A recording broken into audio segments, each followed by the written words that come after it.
Oh, didn't see you there. I'm just average consumer enjoying some original Mega Man on the NES. Truly a classic for all ages. Right? No, kid. Sorry.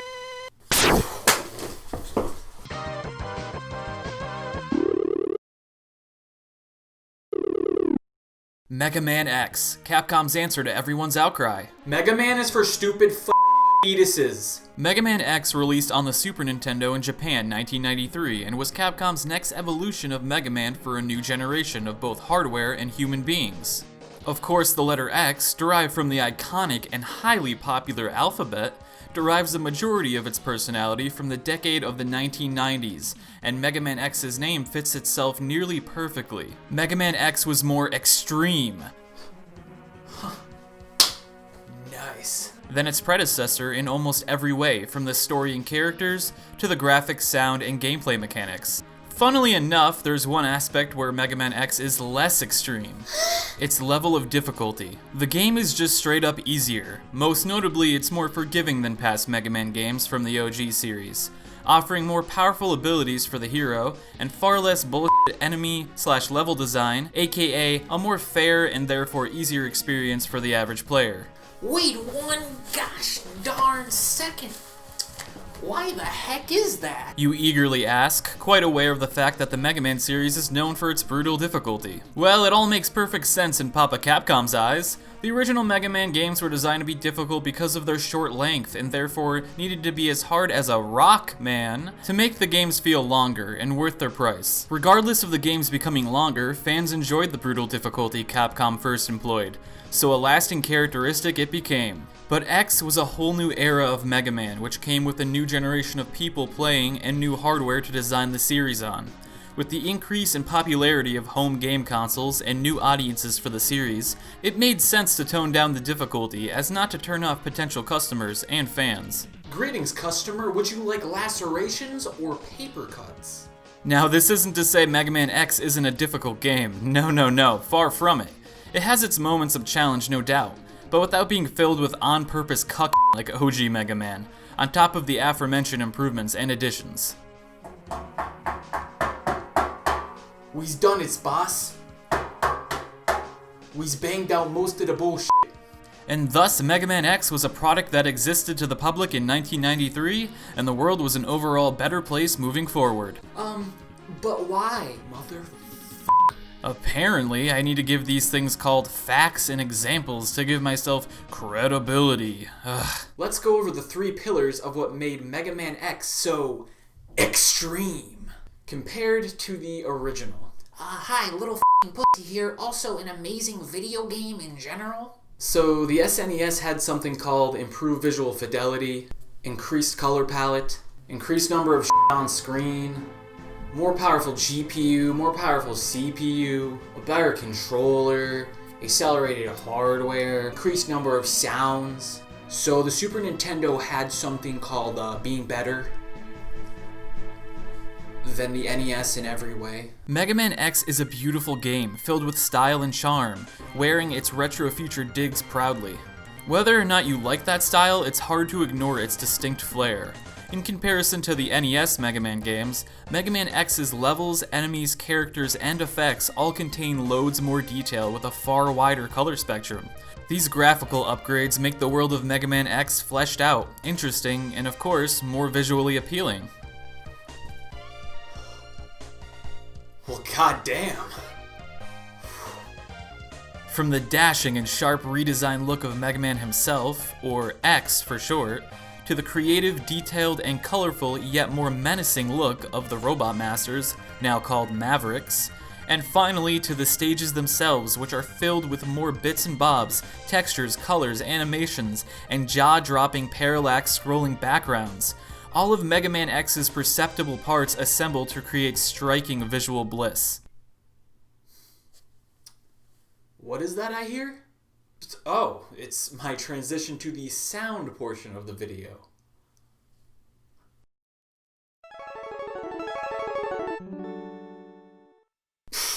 I wouldn't be opposed to having that logo screen tuck me in at night. That's all I'm saying. The audio of Mega Man X may be my favorite aspect of the game. If the word iconic was a person, they'd probably sound like this.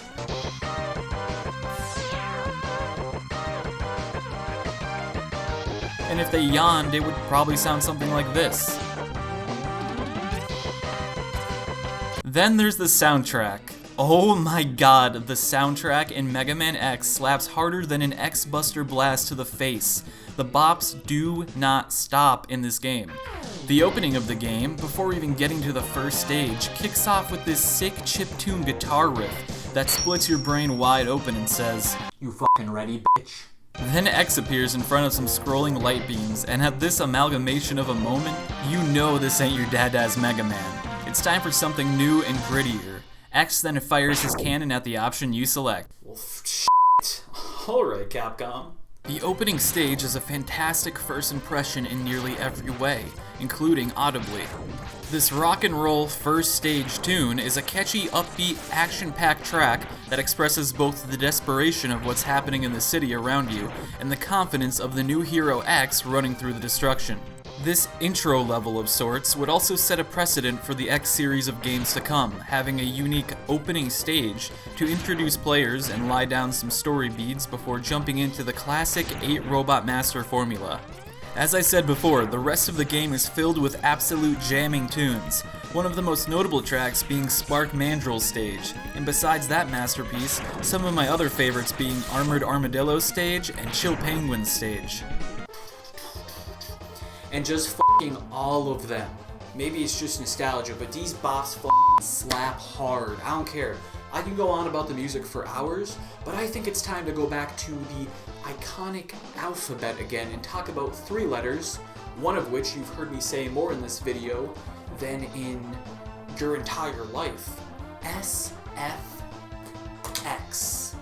Stands for sound effects.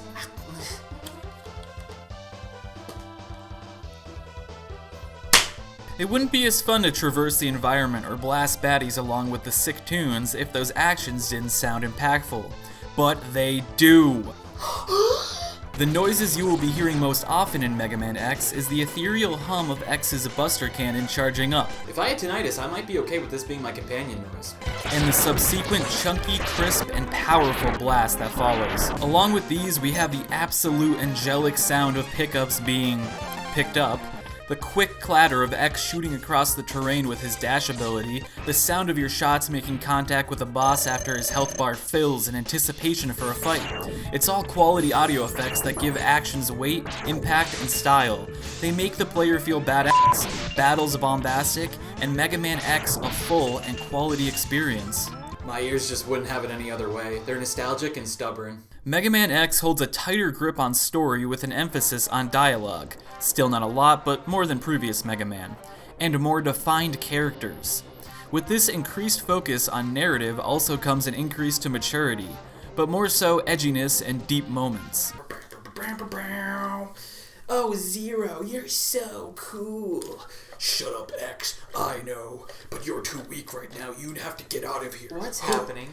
I'll show you, Zero. I'll come back stronger What's than happening? ever. Ah!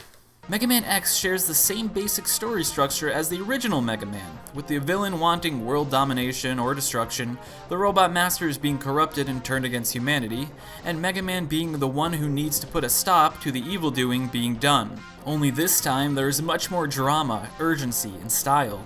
The characters are what take shape as the larger alteration story-wise. Oh, and you know, all robots like X or the Robot Masters are now called Reploids. Robots that are sentient, can feel and think for themselves, no biggie. So all the characters in Mega Man X are less adorable, villains take a hit to the silliness factor, heroes are far more stalwart and serious, and this can be best seen with none other than the addition of Zero.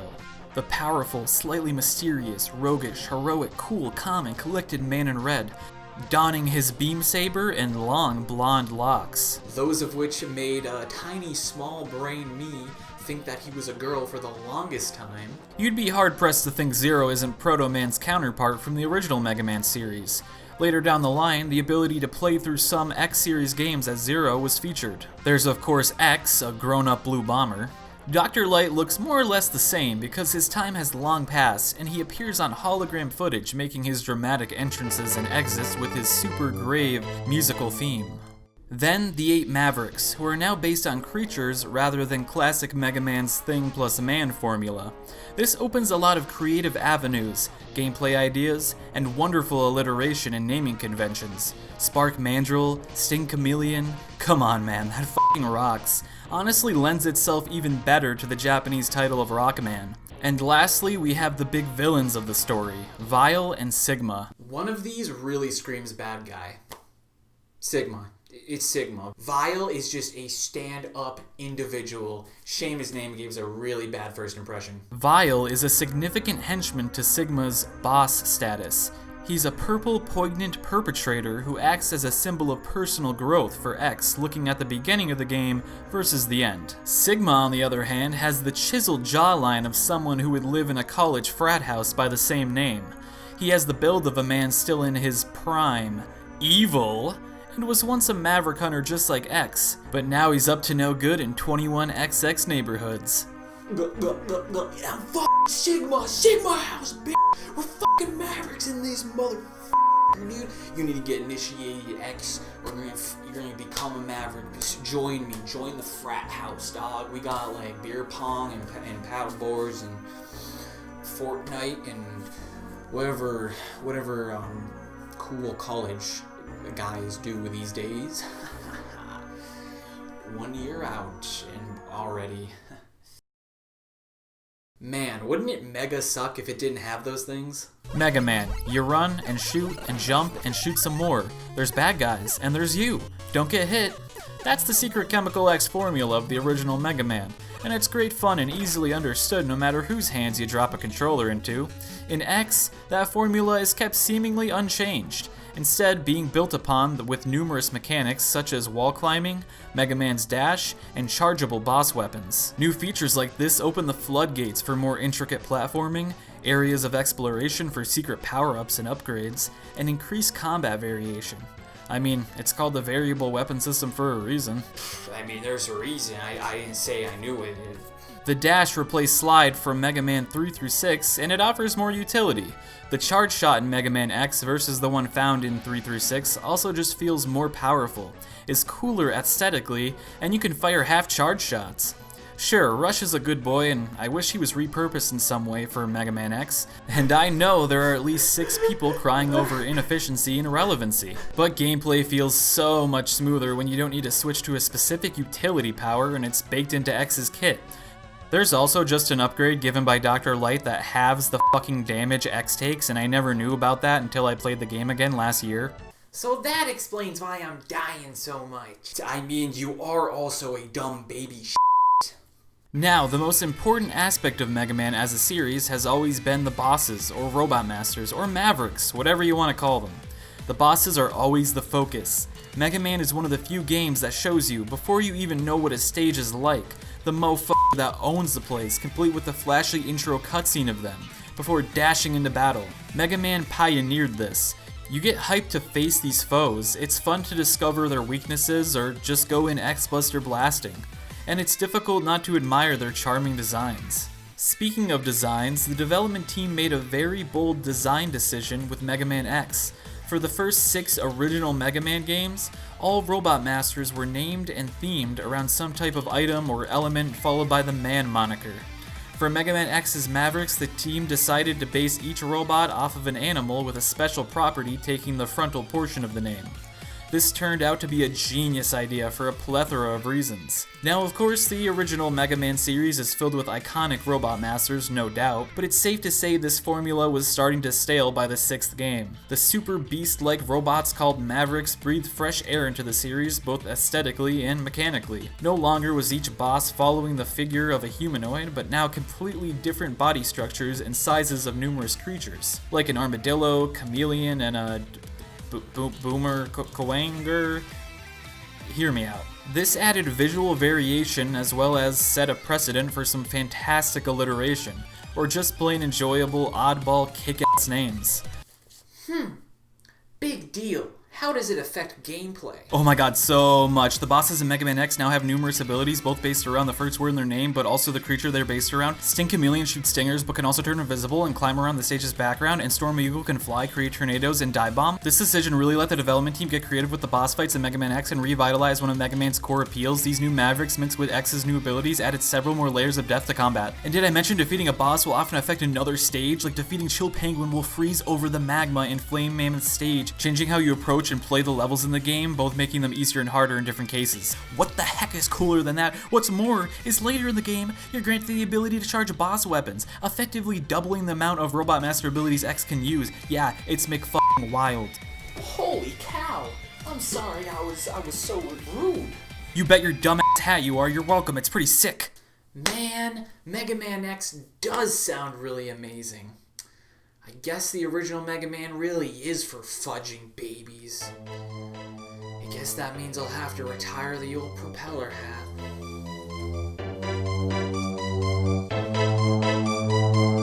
Nah, kid, I played Mega Man X as a little baby shit too. Fell in love with the series that way. First one as well. What a f***ing enigma I am. The game came out before the ESRB even f***ing existed, so have at it, kid. Well, gee willikers, sir. So, Mega Man X, pretty nifty, huh? I mean, pretty extreme, right? I hope I did this masterpiece justice. Mega Man X is a childhood love of mine and one of my favorite games of all time. It's a game I will always adore, and the first Mega Man game I ever played. Therefore, it's the title that got me interested in the character and the series as a whole, and honestly, played a huge role in my love for gaming as a hobby and passion. It just wouldn't make sense for me not to create a video all about Mega Man X, and it's something I've wanted to craft for a while to express my love for this retro title. Fun fact, I never played Mega Man X2 or X3 as a kid. I went straight to X4, so I have zero nostalgia for either of those games. There's not a possibility that they could be better than X1, right? Sequels are always worse. Wait a second. That's only with fucking movies!